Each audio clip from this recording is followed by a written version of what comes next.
reels video देख्नेहरु चाहिँ थाहा पाइहाल्यो होला म चाहिँ यहाँ भिडियोको लागि आएको रिल्स बनाउनको लागि त मैले चाहिँ के लगाएको छु हेर्नु आमाको पटानी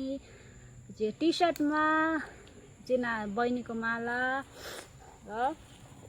मैले चाहिँ 2-3 वटा चाहिँ भिडियोहरु बनाइसकेर पनि हेर्नुस् है यहाँ बगानमा चाहिँ म भिडियो बनाउनको लागि आएको छु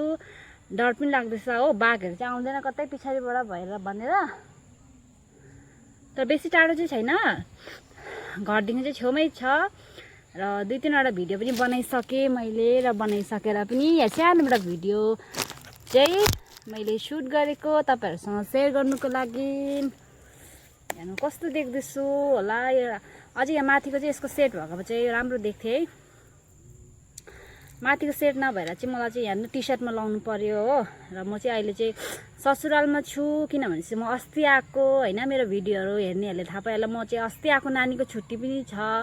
र भोलि चाहिँ बुद्ध पूर्णिमा पनि हो बुद्ध पूर्णिमामा अब नानीलाई चाहिँ मैले चाहिँ गुम्बामा दर्शन गर्नु भनेर चाहिँ अब मेरो अब अस्तिदेखिको पहिलादेखिको हैन भाकल पनि थियो र म त्यही भएर चाहिँ म आएको हो मेन रिजन चाहिँ मेरो त्यही हो नानीलाई गुम्बामा चाहिँ भाकल गराउँछु भनेर दर्शन गराउँछु र भाकल पनि थियो र त्यो चाहिँ पुरा गर्नुको लागि चाहिँ म चाहिँ आएको हैन हेर्नुस् है मैले चाहिँ केही हेर्नु यस्तै हो मेरो चाहिँ खालि रिल्सहरु बनाउँदाखेरि या फिर भिडियो बनाउन चाहिँ कहिले एकदम पर्फेक्ट चाहिँ हुँदैन खालि उल्टा र पाल्टा भइरहेको हुन्छ है यहाँ टी-शर्टमा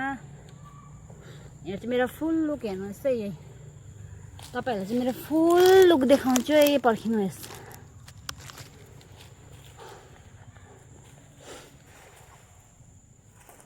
यस्तो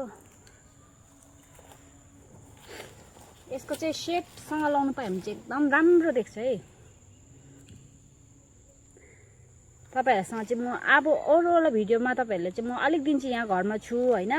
र म चाहिँ अब उता चाहिँ घरहरु बनिँदैछ भनेर चाहिँ म अहिले फिलहाल चाहिँ उतै छु र तपाईहरुलाई चाहिँ म बेसी जस्तो उताकै मेरो भिडियोहरु आउँछ र अलिक दिनको लागि चाहिँ यता आमाहरुकोमा चाहिँ यता ससुरालको चाहिँ मेरो भिडियो आउने छ र म चाहिँ कस्तो देख्दैछु भन्नुहोस् होला कस्तो चाहिँ अब हेर्नु है भेष चाहिँ यति लामो भइरहेछ भेटौँला अर्को भिडियोमा र पछाडिको हेर्नुहोस् त मेरो यस्तो राम्रो हेर्नुहोस् यहाँ चाहिँ मैले भिडियो सुट गरेको थिएँ यहाँ चाहिँ मैले रिल्स भिडियोहरु बनाएँ